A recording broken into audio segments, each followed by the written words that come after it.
अनीश। लाल लपटों से घिरा अनीश का शरीर मोहनीश के कदमों में पड़ा हुआ था। प्रिया ने घबराते हुए मोहनीश की तरफ देखा। उसका चेहरा थोड़ा चौड़ा होकर गहरे नीले रंग का हो गया था। लाल आंखें चमक रही थी और तेज धार वाले दांत अंधेरे में भी दिख रहे थे। वो तेज स्पीड से एकदम प्रिया के सामने आ गया। प्रिया कुछ कर पाती उससे पहले ही मोहनीश ने अपने पैने दांत उसकी कोमल गर्दन पर गड़ा दिए। प्रिया की चीख उसके गले में घुट गई। उसका बेजान शरीर वहीं जमीन पर जा गिरा। उसका शरीर पूरा सफेद पड़ चुका था। मोहनीश अब अपने नॉर्मल रूप में आ गया था। उसने घबराकर अपने मुंह पर लगे खून को पोंछा। ओह नो, ये मैंने क्या कर दिया? प्रिया और अनीश को मार डाला। मैं तो अपनी पावर्स के जरिए बुरे लोगों को खत्म करना चाहता था, लेकिन मैं तो शायद खुद एक बुरा इंसान बन गया हूँ।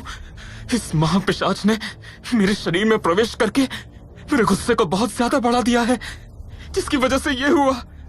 तभी मोहनीश की कलाई से काले रंग का धुआं निकलने लगा। उस धुएं ने हवा में संगठित होकर एक चौड़े मुंह का आकार ले लिया। उस धुएं से बने चौड़े मुंह पर दो लाल चमकती आंखें थी। मोहनीश उस चेहरे को देखकर घबरा गया था।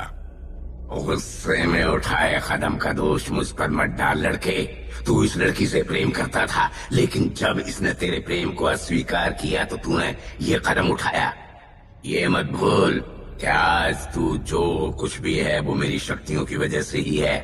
मैं तो कोई दूसरा शरीर ढूंढ लूंगा, लेकिन अगर मैंने तुझे छोड़ दिया तो तू फिर वही पुराना मोहनीश बनकर रह जाएगा। बोल, देखा जाऊं तेरे शरीर से? नहीं महापिशाच, मैं दोबारा वही पुराना मोहनीश नहीं बनना चाहता, किसी भी कीमत पर नहीं। आपकी शक्तियों ने ही मुझे एक नई जिंदगी दी है। अब इससे पहले कि यहाँ कोई आ जाए, निकल जा यहाँ से। मोहनीश को भी उस तरफ लोगों के कदमों की आवाज आती महसूस हो रही थी। वो तेज गति से दौड़कर बेसमेंट में बने पार्किंग स्पेस की दीवार पर बनी ऊंची खिड़की से बाहर निकल गया। थोड़ी ही देर में ऑफिस स्पेस के बाहर पुलिस जीप खड़ी हुई थी। इंस्पेक्टर माधव दीक्षित दो कांस्टेबल के साथ निकलकर गेट के पास खड़े गार्ड के पास गए। आपने ही हमें फोन करके बुलाया था? जी सर, दोनों बॉडीज बेसमेंट में हैं। आप मेरे साथ आइए। माधव और बाकी दोनों कांस्टेबल गार्ड के पीछे पार्किंग स्पेस के दाईं तरफ बने बेसमेंट में आ गए थे। वहां थोड़ी भीड़ पहले से थी। श्वेताब, सरन, स्तुति और आशीष सेठ भी वहीं थे। माधव की नजर आशीष की तरफ गई। अरे सेठ साहब, आप यहाँ? जी इंस्पेक्टर साहब, लगता है हम दोनों का ऐसे टकराना चलता ही रहेगा। वैसे इन दोनों लाशों को देखकर आप भी उसी तरह से चौंक जाएंगे जैसे हम चौंके थे।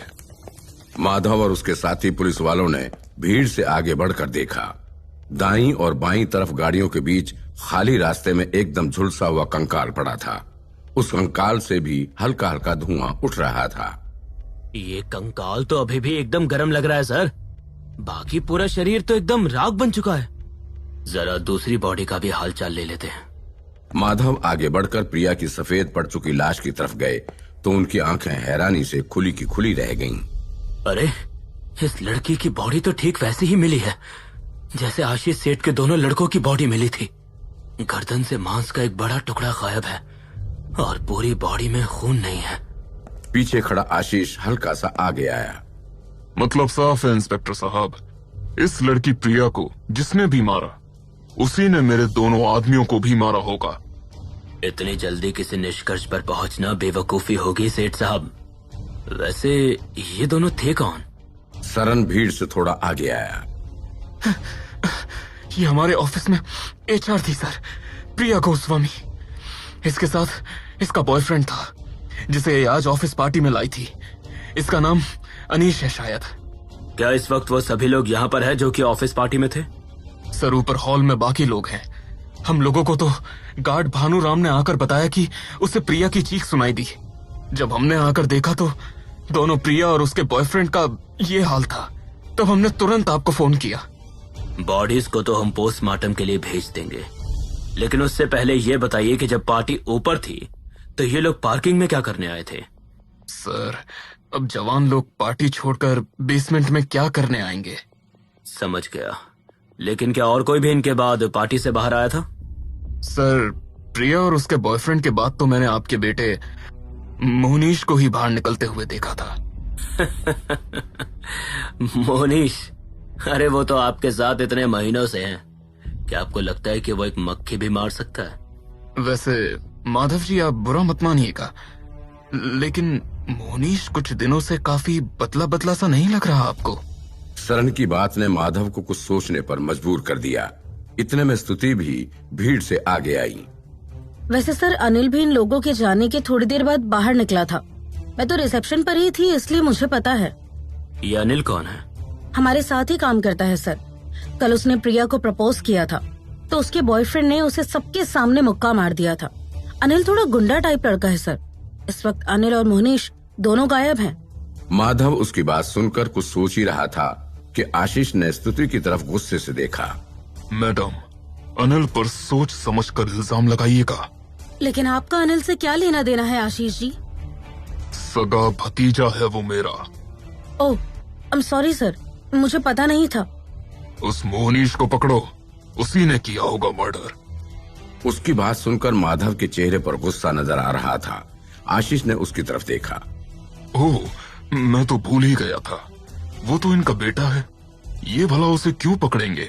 तभी मोहनीश अपने काले सूट को ठीक करता हुआ बेफिक्री से सीटी बजाता उसी तरफ आ गया। अरे, आप सब लोग इधर बेसमेंट में क्या कर रहे हैं? मैं तो अपनी गाड़ी की तरफ आया तो बेसमेंट में भीड़ नजर आई। क्या सब ठीक है? अरे पापा, आप यहाँ क्या कर रहे हैं? माधव, आशीष, सरन, श्वेताब, स्तुति, गार्ड, भानुराम और वहां खड़े बाकी लोग अजीब नजरों से मोहनीश को घूर रहे थे। श्वेताब मोहनीश की तरफ पलटा। तुम कहाँ थे मोहनीश? सर, मैंने बताया ना कि मैं अपनी गाड़ी की तरफ आया था। एक्चुअली मैं सरन सर को नई डील क्रैक करने पर बधाई देने के लिए एक बुके लाया था, जो गाड़ी में ही भूल गया था। तभी मुझे मेरे एक दोस्त का फोन आ गया और मैं उससे बात करने के लिए गेट से बाहर सड़क की तरफ चला गया। जब वापस आया तो देखा कि आप लोग यहाँ खड़े हुए हैं। लेकिन हुआ क्या? तभी मोहनीश की नजर थोड़ा आगे प्रिया और अनीश की बॉडी की तरफ गई। ये क्या? प्रिया? इसके साथ ये कैसे हुआ? इसके साथ ये कंकाल किसका पड़ा है? माधव अजीब नजरों से मोहनीश को घूरते हुए थोड़ा आगे बढ़े। तुमने कहा था कि तुम्हें एक दोस्त का कॉल आया था। क्या मैं फोन देख सकता हूँ? हाँ पापा, देखिए ना। माधव ने मोहनीश का फोन चेक करके उसे वापस दे दिया।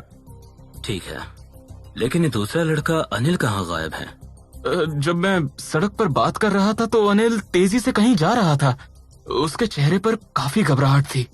कुछ ही देर में एम्बुलेंस आकर प्रिया और अनीश के शवों को ले गई थी। गेट के पास खड़े आशीष के पास श्वेताब आया। आशीष जी, क्या आप ठीक हैं?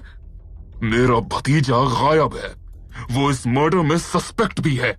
मैं शांत कैसे हो सकता हूँ?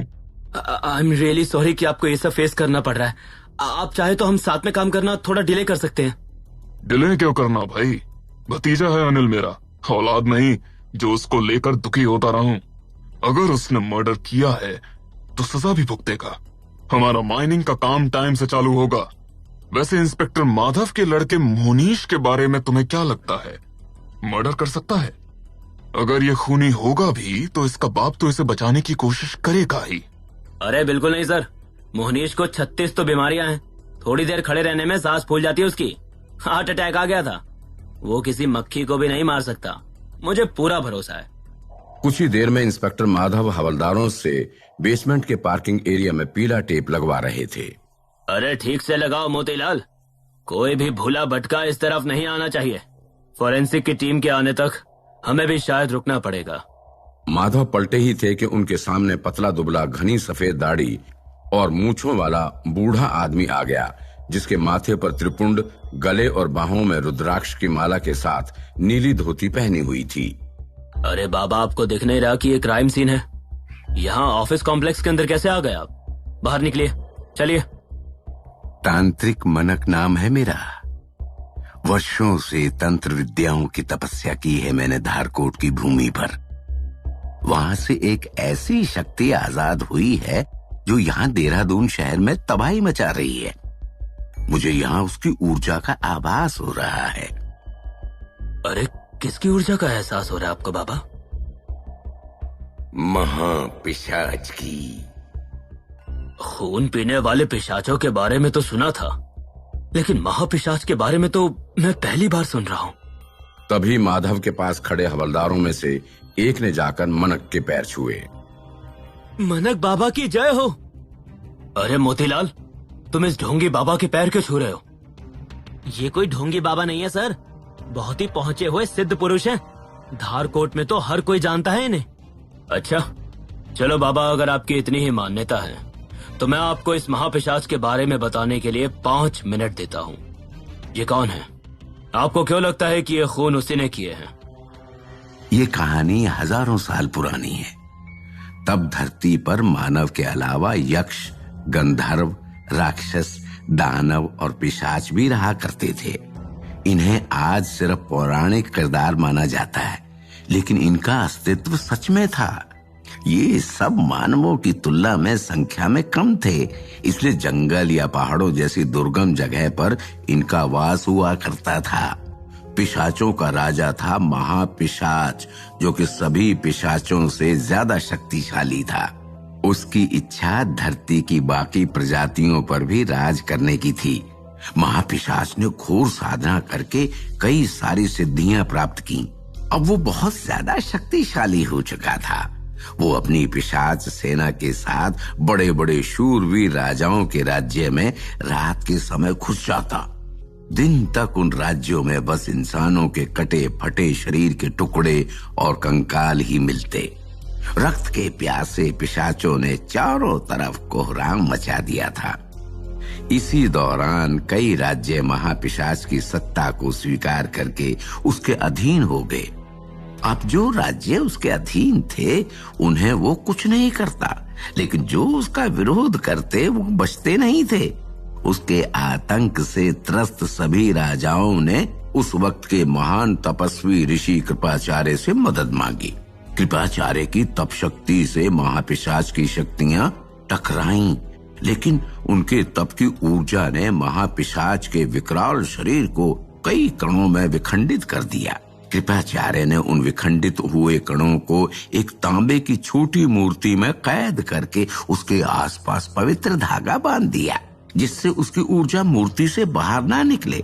इसके बाद उन्होंने मूर्ति को भूमि में दफन कर दिया। महापिशाच के कैद होने के बाद बाकी साधारण पिशाचों की शक्तियां भी घट गई थी। उन्हें इंसानों ने ही एक एक करके मार दिया। महापिशाच हजारों वर्षों से जमीन के भीतर एक मूर्ति में कैद था, लेकिन इंसान किसी जगह दखल दिए बिना कहाँ रह पाता है। इस कंपनी के लोगों ने भी उस जगह दखल दिया और वो आजाद हो गया। अच्छी कहानी है, लेकिन महापिशाच आजाद होकर यहाँ देहरादून तक कैसे आ गया? उसने आजाद होकर एक युवक के शरीर में प्रवेश किया था। वो युवक जिसने उस मूर्ति से धागा तोड़ दिया था। जो लोग धारकोट में उस जगह खुदाई करने आए थे वो इसी कंपनी में काम करते हैं। मैंने पता करवाया था। इसका मतलब वो युवक जिसके अंदर महापिशाच है वो यहीं काम करता है।